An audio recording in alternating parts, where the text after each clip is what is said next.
이 시간 김재현 학생 나와서 Break Down the Bread of Life라는 찬양 우리 특별 연주 시간 갖도록 하겠습니다.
할렐루야.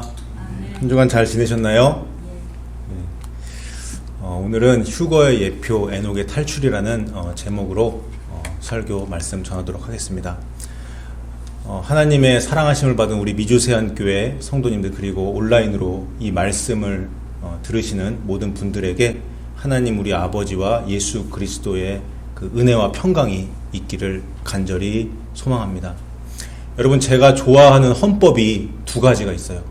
첫째는 1987년에 전면 개정된 대한민국 헌법입니다.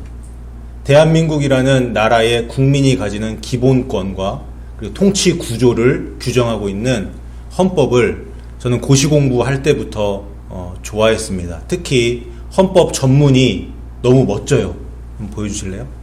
유구한 역사와 전통에 빛나는 우리 대한국민은 3.1운동으로 건립된 대한민국 임시정부의 법통과 불의에 항거한 4.19 민주 이념을 계승하고 조국의 민주개혁과 평화적 통일의 사명에 입각하여 정의 인도와 동포애로서 민족의 단결을 공고히 하고 모든 사회적 폐습과 불의를 타파하며 자율과 조화를 바탕으로 자유민주적 기본 질서를 더욱 확고히 하여 이렇게 시작합니다.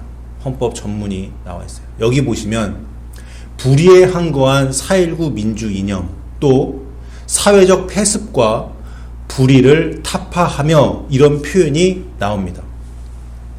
대한민국 헌법은 거짓과 불의 이것에 저항해야 한다고 명령하고 있어요. 이것은 성경의 가르침과 일맥상통하는 것입니다.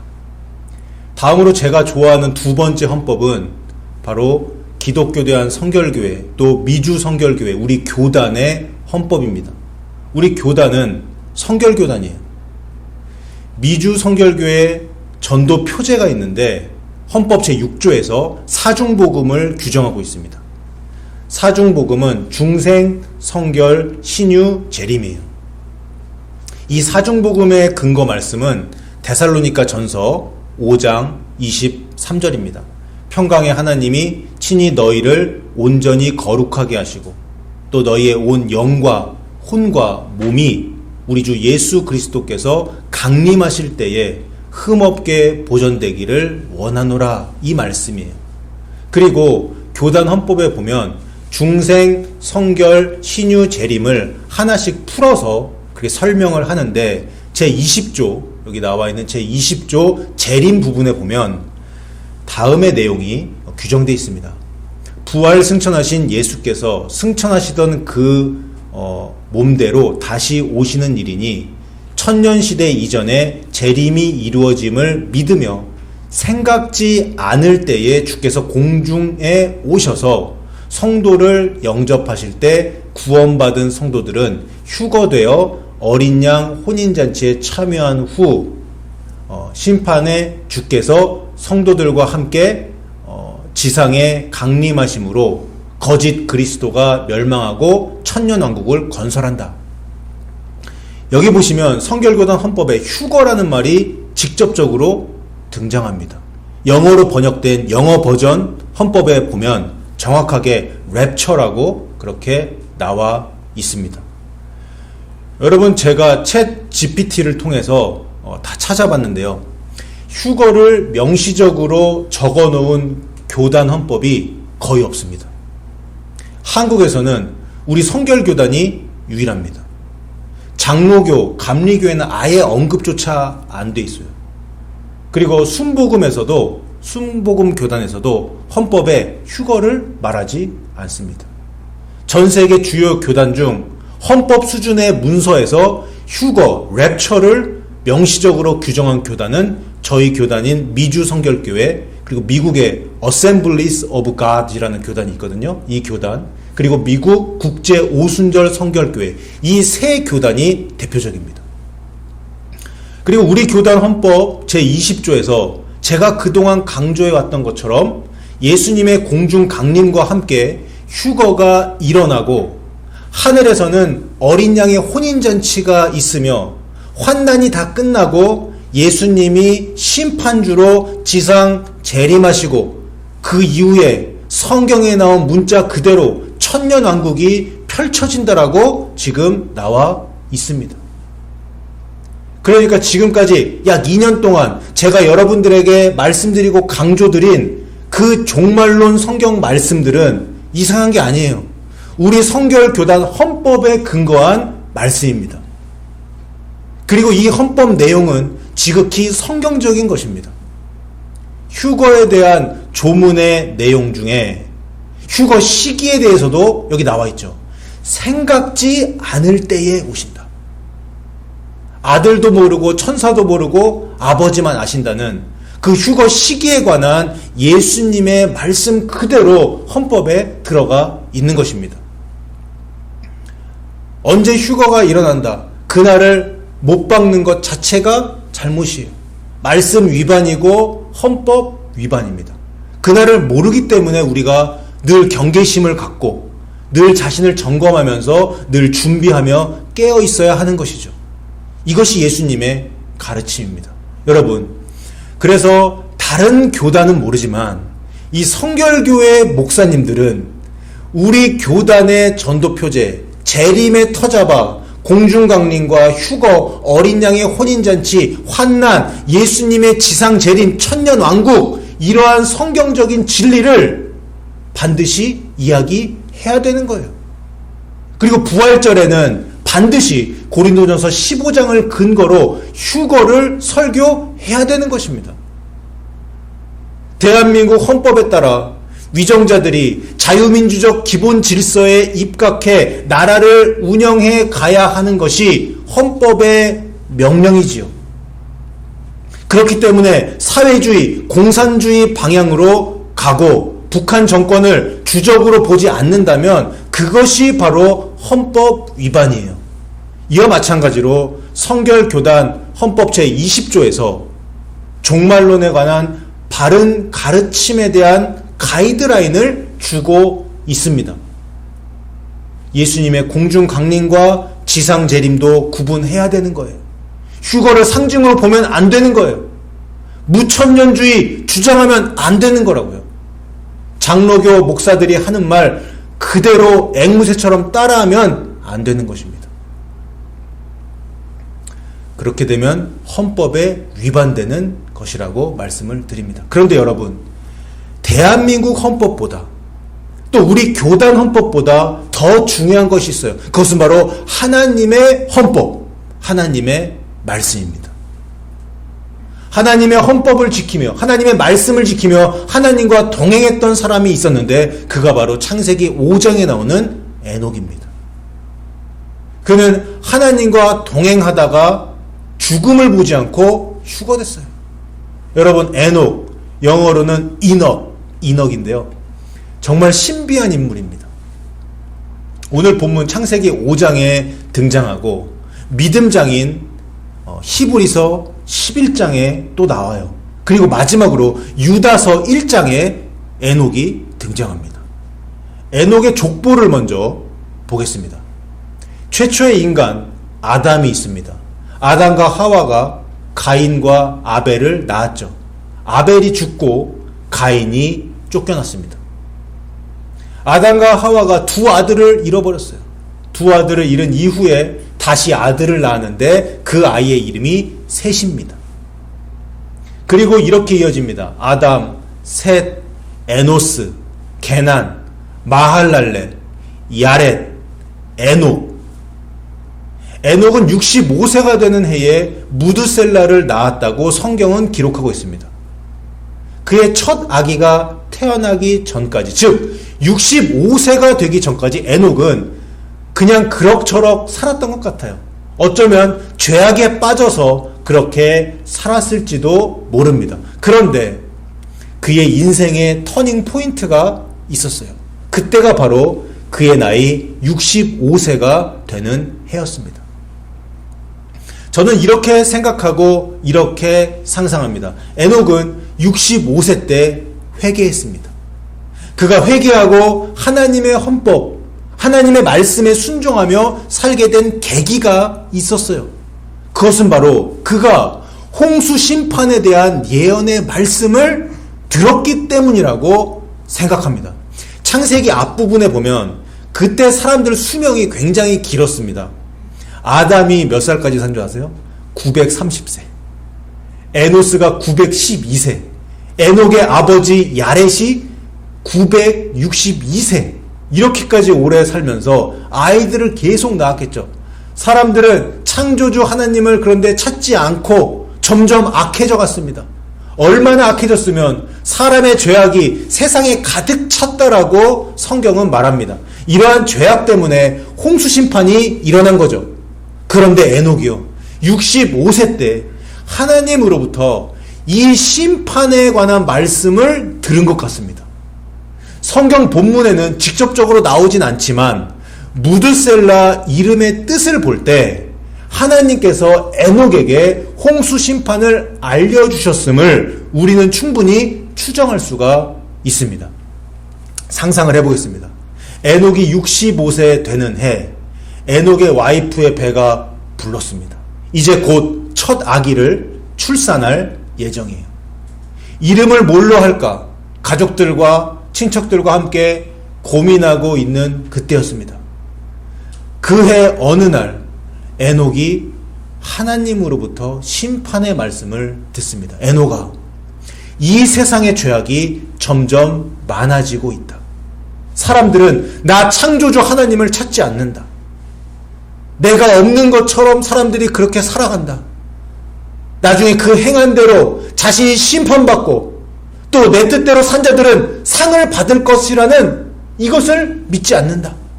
그래서 나는 너의 첫 아이가 죽는 그 해에 이 땅을 심판할 것이다. 이 말씀을 듣고 나서 에녹은 회개했습니다. 하나님 아버지, 저도 지금까지 하나님 없는 것처럼 그렇게 살아왔습니다.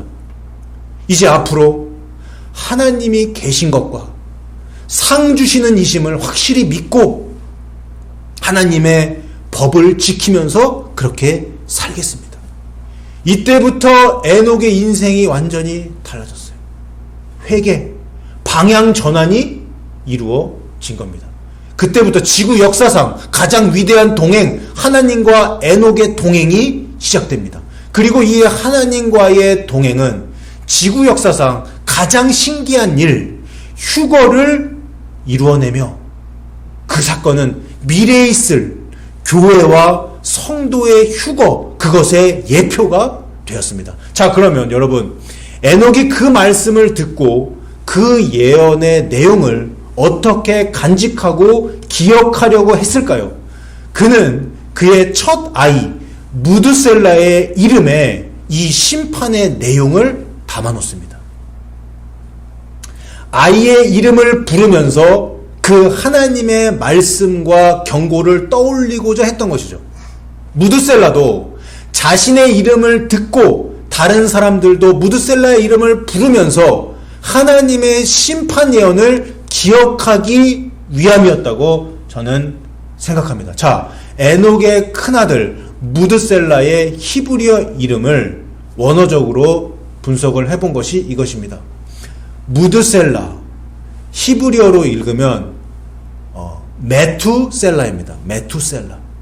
히브리어 메투셀라는 두 부분으로 나눌 수가 있는데 여기 나와 있는 대로 앞부분이 메투이고 뒷부분이 셀라입니다. 두 개가 합쳐진 말이죠.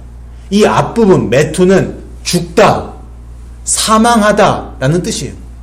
히브리어 문법적으로 살펴보면 그의 죽음 또는 그가 죽으면 이라는 그런 뉘앙스를 가집니다. 그럼 뒷부분은요? 뒷부분 셀라. 이 말 뜻은 보내다, 내보내다 이런 의미를 가집니다. 그리고 히브리어 구약 성경에서 보낸다라는 이 표현이 나올 때 뭘 보냈느냐?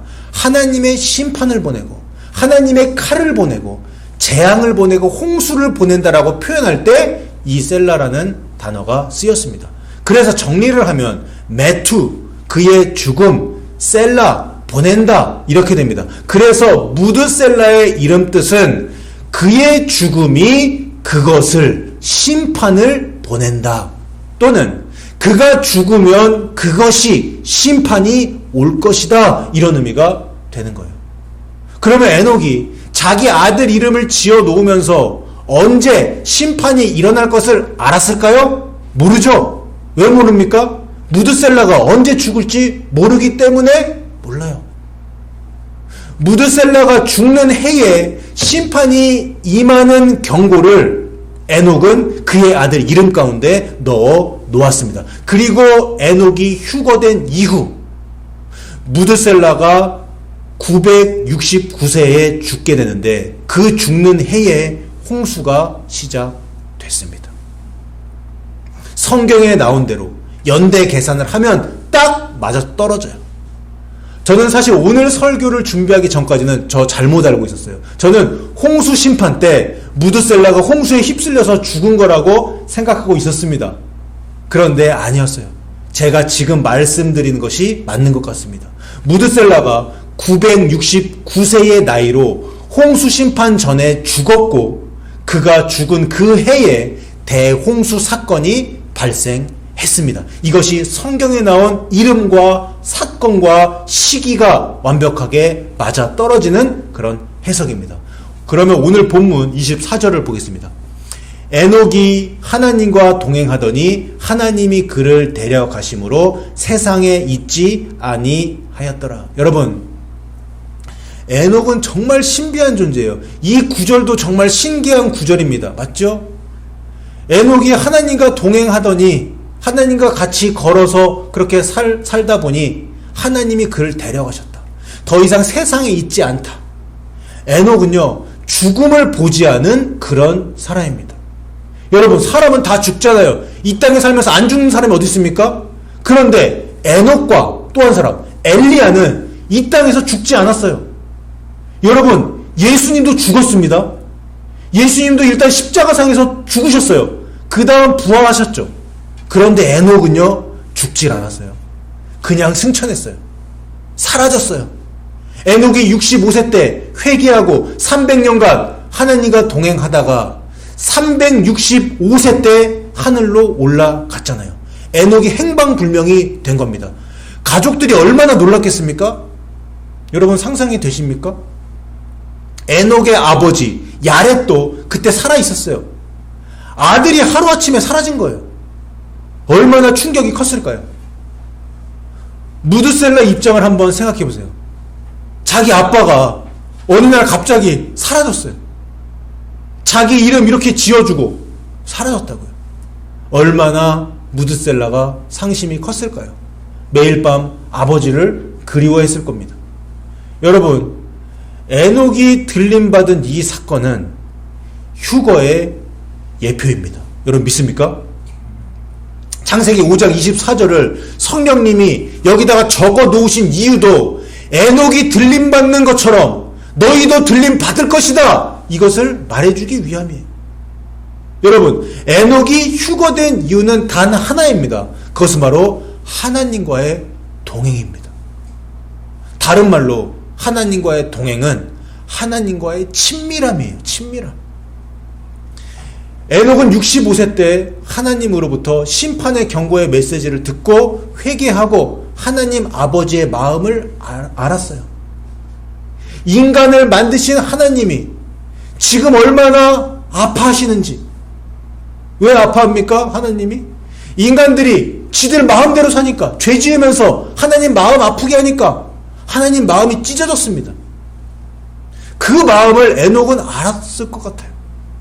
여러분, 히브리서 11장으로 한번 가보겠습니다. 히브리서 11장은 여러분 다 잘 아시는 대로 믿음장이에요. 히브리서 11장 1절에서 2절에 히브리서 기자는 믿음을 다음과 같이 정의합니다. 우리 한번 다 같이 읽어볼까요? 시작. 믿음은 바라는 것들의 실상이요 보이지 않는 것들의 증거니 선진들이 이로써 증거를 얻었느니라. 아멘.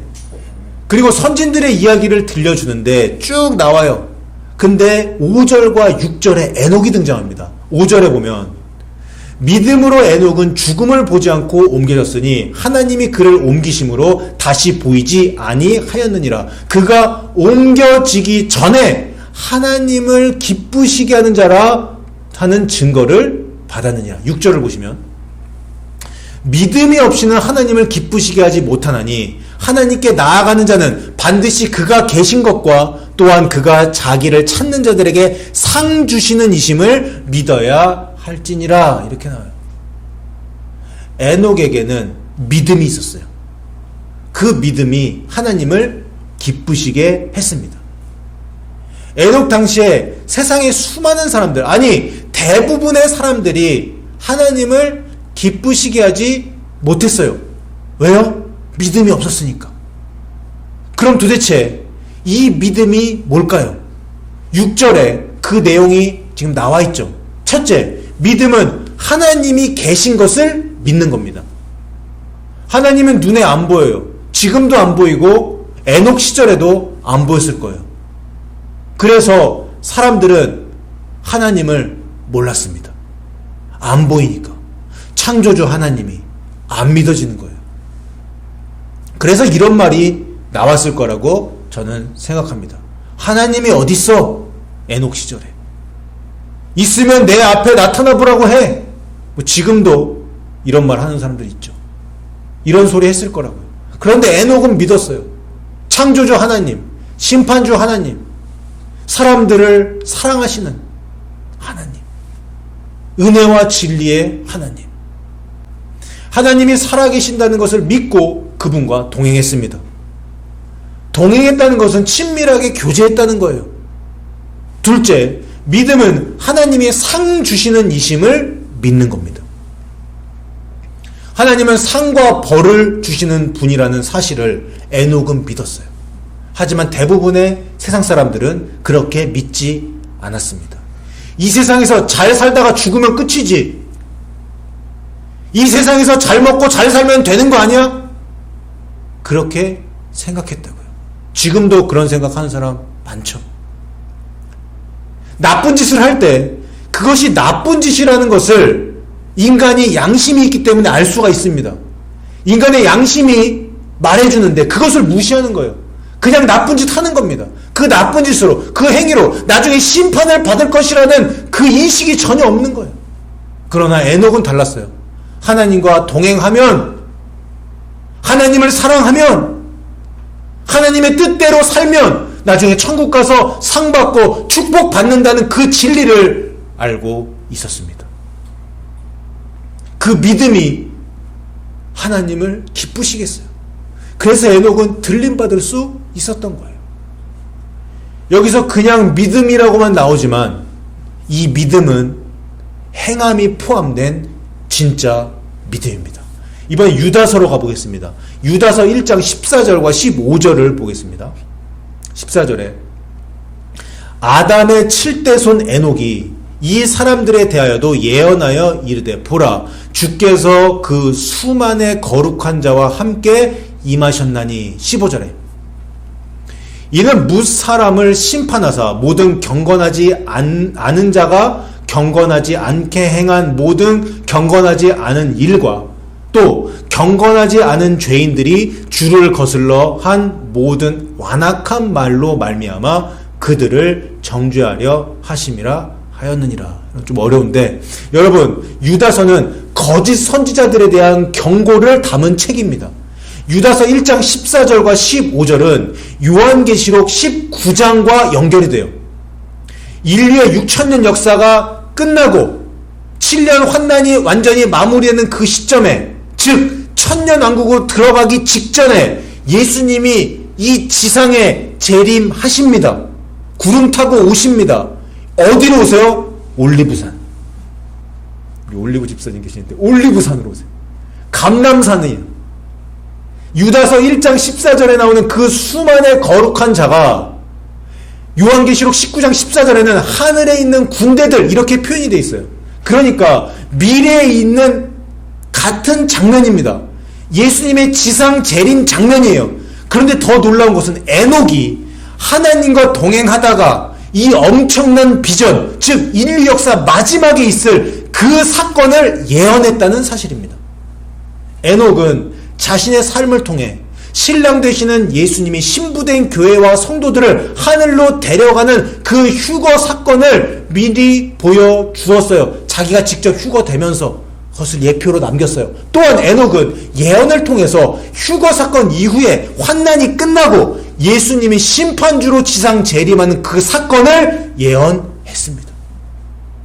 이 예언의 핵심은 유다서에서 말하고 있는 악인들, 거짓 선지자들, 부정한 인간들, 나쁜 사람들, 그런 악인들을 예수님이 오셔서 심판하시고 이 땅에 정의를 이루신다는 말씀입니다. 사랑하는 여러분, 창세기 5장, 히브리서 11장, 유다서 1장에 나오는 이 에녹의 기사를 통해서 성령님은 오늘 이 시대를 살아가고 있는 여러분들에게 무엇을 말씀하시고 싶을까요? 첫째, 우리는 휴거 사건이 일어날 것을 알고 늘 깨어 있어야 합니다. 여러분 믿습니까? 에녹을 보세요. 다른 이들은 다 몰랐어요. 그런데 에녹은 알았어요. 에녹은 언제가 될지는 모르지만 홍수 심판이 있을 것이라는 사실을 알았습니다. 그리고 아들의 이름을 무드셀라라고 지었습니다. 우리도 마찬가지예요. 지금 미래에 언제가 될지 모르지만 휴거 사건이 일어난다고 하면 세상 사람들, 믿는 사람들조차도 이상하게 생각하죠. 교회에 다니는 사람도 잘 믿지 않습니다. 상징으로 봅니다. 아니, 주님 다시 오심을 그걸 자체를 받아들이지 않는 것 같아요. 왜 그래요? 이 세상에 관심이 있으니까 그래요. 이 세상에 소망이 있기 때문에 그걸 받아들일 수가 없는 거예요. 에녹도 마찬가지였어요. 노아의 때도 마찬가지였습니다. 다른 이들은 몰라도, 다른 이들은 다 몰라도 우리는 압니다. 우리는 휴거 사건이 일어날 것이고 환난이 있으며 예수님이 감람산, 올리브산에 지상 재림할 것을 우리는 성경 말씀을 통해 믿습니다. 문자 그대로 우리는 받아들입니다. 여러분, 휴거의 날 들림 받는 사람은 구원받는 것이에요. 그런데 이 땅에 남겨지는 사람은 홍수 심판처럼 그 자체로 심판을 받는 것입니다. 물론 그 이후에 기회가 한 번 더 있겠죠. 그것이 언제가 될지는 모르기 때문에 그래서 우리는 하루하루 살면서 주님 다시 오심을 기다리며 자신을 점검해야 합니다. 둘째 보겠습니다. 둘째, 우리는 회개하고 하나님과 동행해야 합니다. 에녹은 회개하고 하나님과 위대한 동행을 시작했어요. 우리도 에녹처럼 회개하고 하나님과 함께 걸어가야 합니다. 하나님과 친밀해져야 돼요. 우리를 향하신 하나님의 뜻이 무엇인지, 하나님의 마음을 알고 하나님과 동행해야 합니다. 그리고 우리에게는 보혜사, 우리의 헬퍼, 성령님이 계세요. 성령님이 우리를 도우십니다.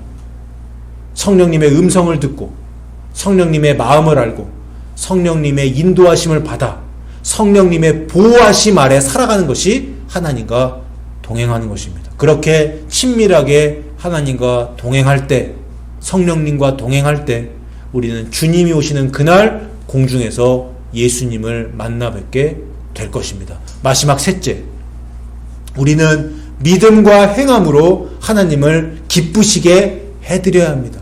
사실 휴거의 본질은 이것이에요. 하나님을 기쁘시게 하면 하나님이 전 지구를 심판하실 때 그 사랑하는 일, 그 기뻐하시는 일을 이 땅에 남겨두시겠냐고요. 데려가시는 거예요.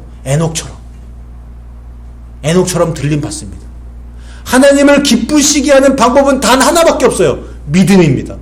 그런데 이 믿음은 행함과 인내가 포함된 믿음이에요. 진짜 믿음이죠. 입으로만 주여 주여 하는 그런 믿음이 아니라 아버지의 뜻에 순종하는 행함이 따르는 믿음입니다. 이 행함 있는 믿음만이 하나님을 기쁘시게 해드릴 수 있습니다. 사랑하는 미주 세안교회 성도 여러분, 에녹은 탈출했습니다. 이 악한 세상에서 하늘로 탈출했어요. 그리고 그의 삶을 통해 보여준 위대한 하나님과의 동행, 하늘로의 탈출은 마지막 때를 살아가는 우리들에게 휴거를 소망할 수 있도록 해주었어요. 에녹은 우리의 롤 모델입니다. 이전에도 한번 말씀드렸지만 우리 교회는요, 휴거의 날 문 닫을 겁니다. 휴거의 날 이 교회가 통째로 들림받는 교회가 되기를 원합니다. 이 자리에 남아있는 성도님들이 한 사람도 없기를 저는 원합니다. 에녹과 같이 하늘로 탈출하는 여러분, 하늘로 탈출하는 우리 교회가 되기를 주님의 이름으로 축원합니다.